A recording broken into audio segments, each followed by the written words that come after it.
यहाँ पे फिर नेक्स्ट क्वेश्चन में हम लोग आते हैं, जयमंडल एक पारिस्थितिकी तंत्र के रूप में कैसे कार्य करता है, विस्तृत वर्णन कीजिए। तो ये क्वेश्चन हमेशा आते रहता है, एक क्वेश्चन हमेशा आते रहता है आपके जो है कि जो बायोस्फीयर है वह एक इकोसिस्टम के रूप में कैसे कार्य करता है। और इस तरीके के क्वेश्चंस को लिखने में भी बच्चों को समस्या होती है, इसलिए मैंने इस टाइप के क्वेश्चन लिया हुआ है कि इसका आंसर कैसे हैंडल करना है कि जयमंडल एक इकोसिस्टम के रूप में। इसका मतलब क्या हुआ आपका जो है जयमंडल एक इकोसिस्टम के रूप में का मतलब क्या हुआ कि सबसे पहले आपको पता होना चाहिए बायोस्फीयर किसको कहते हैं। फिर दूसरा, एक इकोसिस्टम के रूप में का मतलब हुआ कि इकोसिस्टम का कॉन्सेप्ट पता होना चाहिए। तो यहाँ पे दोनों चीज़ों को पहले बताना पड़ेगा। What do you understand by biosphere पहले आपको बताना पड़ेगा, जयमंडल क्या है। Then after what do you understand by ecosystem, what are the functions, what are the process functioning of ecosystem, ये बताना पड़ेगा। उसके बाद फिर दोनों को इंटरलिंक करेंगे कि जयमंडल इकोसिस्टम के रूप में कैसे कार्य करता है। समझ गए यहाँ पे। तो इस तरीके से उसका आंसर हैंडल करना है। तो यहाँ पे सबसे पहले बायोस्फीयर क्या होता है आप सभी लोग जानते ही है। बायोस्फीयर का मतलब होता है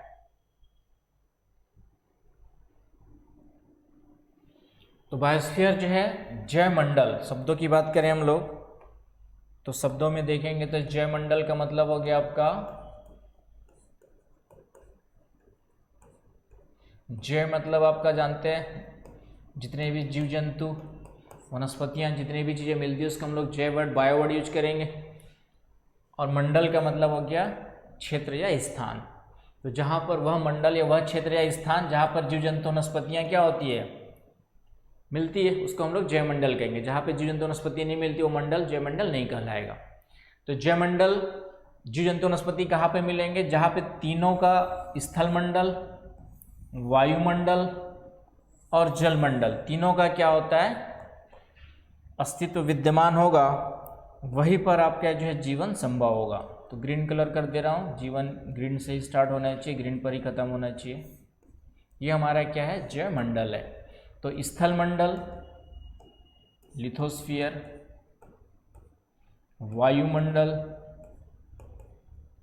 और जलमंडल, तो तीनों चीज़ें जहाँ पर एक साथ अवेलेबल होगी वहीं पर जीवन संभव होगा। तीनों में से कोई भी एक अनुपस्थित होगा।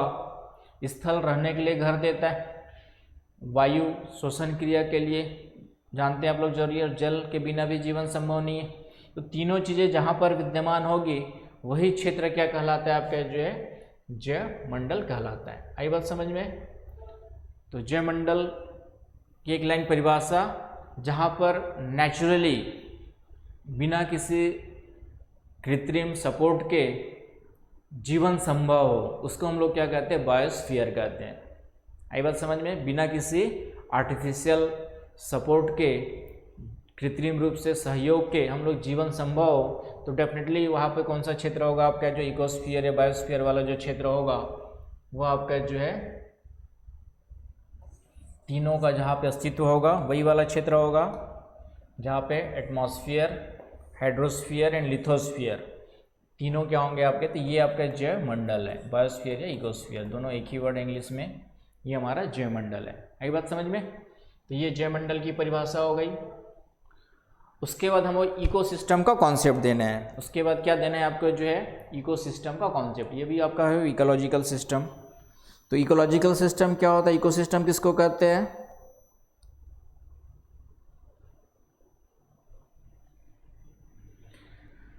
तो इकोसिस्टम जो है जहाँ पर अंतर संबंध इंटर रिलेशन पाया जाता है।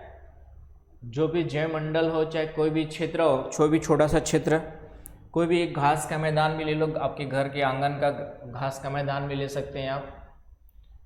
तो यदि आप घर के मैदान के घास के मैदान की भी बात करें तो यहाँ पर जो भी जीव जंतु रहते हैं, कीट पतंगे, कीड़े मकोड़े, तो इनके बीच में क्या पाया जाता है आपका अंतर संबंध पाया जाता है, इंटरलिंकिंग पाया जाता है, इंटर रिलेशन पाया जाता है।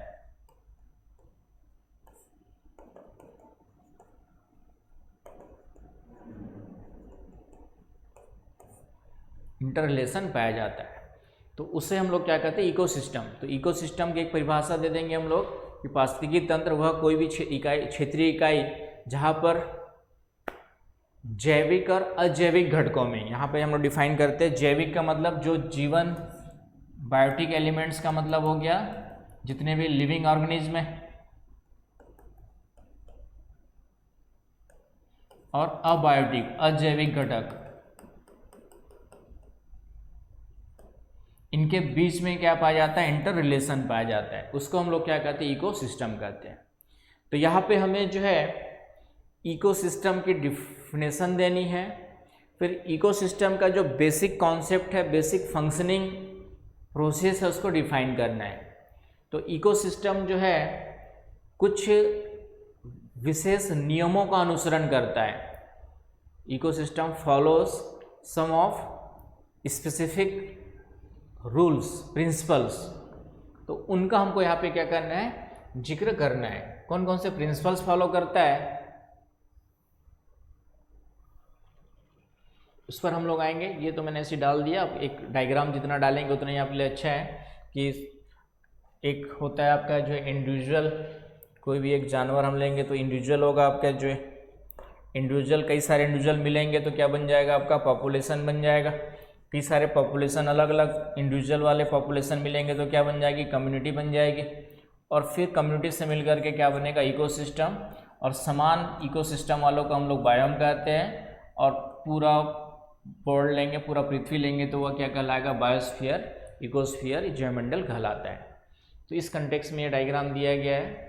तो बायोस्फीयर में आपका पूरा जो चीज़ है, एक इकाई से लेकर के सभी चीज़ें किस में आ गई, आपकी बायोस्फीयर में आ गई। इकोसिस्टम को हमको डिफाइन करते हैं। इकोसिस्टम क्या होता है कि जो भी जितने भी जीव जंतु है पृथ्वी पर और जितने भी वनस्पतियां हैं, जिसको हम लोग जैविक घटक कहेंगे, इसको हम लोग क्या कहते हैं, बायोटिक फैक्टर्स कहते हैं, बायोटिक कंपोनेंट्स कहते हैं, बायोटिक एलिमेंट्स कहते हैं। तो जितने भी जैविक घटक है, और ये जैविक घटक किस पर डिपेंड है, आपका पृथ्वी के एटमॉस्फेयर पर डिपेंड है, स्थलमंडल पर डिपेंड है। उनको पोषक तत्व कहाँ से मिलेंगे, सॉइल से मिलेंगे, राइट। एटमॉस्फेयर से एयर मिलेगी, वाटर में आपका सनरेज मिलेगा। तो इस तरीके से इनके बीच में क्या पाया जाता है, संबंध पाया जाता है। तो उसको हम लोग क्या कहते हैं, आपका जो है। अब उसके बाद हमें, ठीक है, क्वेश्चन नंबर इसमें बाद में आएंगे, तो इसका आंसर क्या होगा उस पर आते हैं हम लोग जो है। तो जैवमंडल को डिफाइन किया हमने, पहला पार्ट। दूसरा डिफाइन करेंगे इकोसिस्टम क्या होता है, और इकोसिस्टम के कुछ बेसिक प्रिंसिपल्स को हम लोग यहाँ पे जिक्र करने। तो बेसिक प्रिंसिपल्स में क्या आएगा कि किसी भी इकोसिस्टम में, किसी भी आपका जो है इकोसिस्टम की बात करें, तो किसी भी इकोसिस्टम की जब हम बात करते हैं तो पहला तो इसके दो घटक मिलेंगे आपको, टू कंपोनेंट्स। दो घटक होने चाहिए आपके, बायोटिक एंड अबायोटिक घटक, राइट। जो भी डिस्कस किया, जैविक और अजैविक घटक होना चाहिए, बायोटिक एंड अबायोटिक घटक होना चाहिए। दूसरा, कोई भी इकोसिस्टम जो है एनर्जी फ्लो पे डिपेंड करता है, एनर्जी फ्लो होना चाहिए। एनर्जी फ्लो में यहाँ पे दो चीज़ें हैं। एनर्जी फ्लो जो है यूनिडायरेक्शनल होता है, हमारा एनर्जी का सोर्स सूर्य है। तो एनर्जी फ्लो जो है यहाँ पे दो नियमों का आपका क्या करता है, आपका जो फॉलो करता है। एक तो यूनिडायरेक्शनल होता है, एक दिशी होता है। मान के चल रहा हूँ, आप लोगों को कॉन्सेप्ट क्लियर होगा, नहीं होगा तो फिर क्लियर कर लीजिएगा।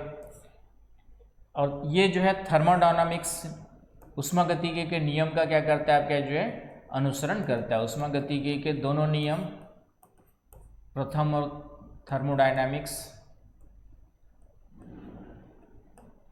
तो फर्स्ट एंड सेकंड लॉ को क्या करता है, आपका जो है फॉलो करता है, एनर्जी फ्लो जो है।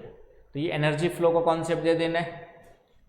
फिर इन जैविक अजैविक घटकों में आपस में अंतर संबंध पाया जाता है। अंतर संबंध होना जरूरी है इकोसिस्टम कहलाने के लिए, इंटर रिलेशन होना जरूरी है। इन दोनों में इंटर रिलेशन तो होगा ही होगा, साथ ही साथ जितने भी बायोटिक एलिमेंट्स है उसमें भी आपस में इंटर रिलेशन होता है, खाद्यान्न श्रृंखला के द्वारा, फूड वेब के द्वारा, फूड चेन के द्वारा आपका जो है। तो ये पूरा पॉइंट आ जाएगा। फिर इकोसिस्टम में आपका जो है सेल्फ सस्टेनेबल सिस्टम भी होता है, इसको हम लोग होम्योस्टेटिक मैकेनिज्म कहते हैं। स्वतः संतुलन क्रियाविधि, अर्थात थोड़ा बहुत चेंज होता है इकोसिस्टम में तो वह उसको क्या कर लेती है आपका जो है खुद से, थोड़ा बहुत यदि चेंज होता है तो उसको क्या कर लेती है, स्वतः संतुलित कर लेती है, जिसको हम लोग कहते हैं होम्योस्टेटिक मैकेनिज्म। और इस सीमा से ज़्यादा होता है तो फिर इकोसिस्टम हमारा क्या हो जाता है, इम्बैलेंस हो जाता है, जो कि वर्तमान में मानवीय कारणों से देखा जा सकता है। तो ये चीज़ें होनी चाहिए, होम्योस्टेटिक गुण होना चाहिए किसी भी क्षेत्र में। इकोसिस्टम में जो है डार्विन के दोनों नियमों का फॉलो होता है, डार्विन्स लॉ फॉलो होता है।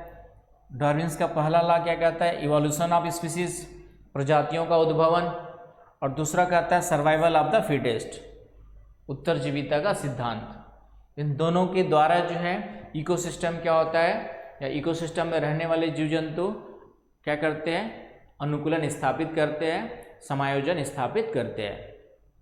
आई बात समझ में? तो इस तरीके से मान के चल रहा हूँ आप लोग को कि बेसिक प्रिंसिपल्स ऑफ इकोसिस्टम, किसी भी इकोसिस्टम में एक बेसिक प्रिंसिपल्स होते हैं जो सभी इकोसिस्टम्स के द्वारा फॉलो किए जाते हैं। तो ये इकोसिस्टम की क्या होती है, विशेषता होती है। अब ये इकोसिस्टम का कॉन्सेप्ट दे दिया आपने, उसके बाद फिर जैवमंडल पे फिर से आ जाइए, और उसके बाद फिर आपको बता देना है कि कैसे जैवमंडल एक इकोसिस्टम है या नहीं है। क्वेश्चन ये पूछा है कि बायोस्फीयर जो है ये इकोसिस्टम के रूप में कार्य करता है तो कैसे करता है। तो सीधी सी बात है, बायोस्फीयर की बात करें तो पूरा पृथ्वी सबसे बड़ा बायोस्फीयर, पूरा पृथ्वी हमारा बायोस्फीयर कहलाता है, अर्थात सबसे बड़ा इकोसिस्टम क्या हो गया हमारा, बायोस्फीयर हो गया। क्यों हो गया इकोसिस्टम सबसे बड़ा, क्योंकि यहाँ पे बायोस्फीयर में जैविक घटक है हमारे पास, बायोटिक फैक्टर्स है, अबायोटिक फैक्टर्स भी है, दोनों के बीच में इंटर रिलेशन पूरा का पूरा अर्थ में पाया जाता है। एनर्जी फ्लो, सूर्यमुखी ऊर्जा का सोर्स, इसका भी आपका जो एनर्जी फ्लो यहाँ पे उसका गुण पाया जाता है। आई बात समझ में? इस पूरे पृथ्वी की बात करें तो पृथ्वी स्वतः संतुलन का गुण पूरे पृथ्वी पर पाया जाता है। ये बात अलग है कि मानवीय कारणों से वर्तमान में वो स्वतः संतुलन का गुण जो है डिस्टर्ब हुआ, इस कारण हमारे पास कई समस्याएं आज की डेट में, global warming, environment pollution, climate change, ये सभी समस्याएं देखी जा सकती है।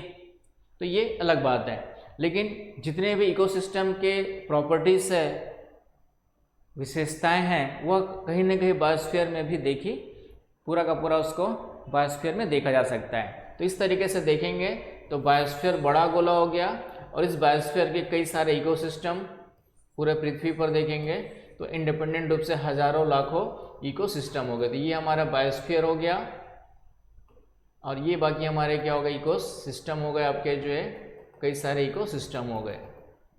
तो इस तरीके से पूरा का पूरा जो बायोस्फीयर है कई इकोसिस्टम से मिल करके बना हुआ है, और पूरा बायोस्फीयर इस तरीके से क्या करता है, इकोसिस्टम के रूप में, और ये इकोसिस्टम भी आपस में क्या इंटरलिंक्ड है, और इस तरीके से पूरा बायोस्फीयर इकोसिस्टम के रूप में काम करता है। तो इसका आंसर जो है इस तरीके से इंटरलिंक करके आपको यहाँ पे लिखना था, तभी जो है आपके मार्क्स मिलेंगे। तो ये क्वेश्चन आपको समझ में आ गया होगा, और इस क्वेश्चन में क्या डिमांड ज़रूरत है ये आपको समझ में आ गई होगी। जैवमंडल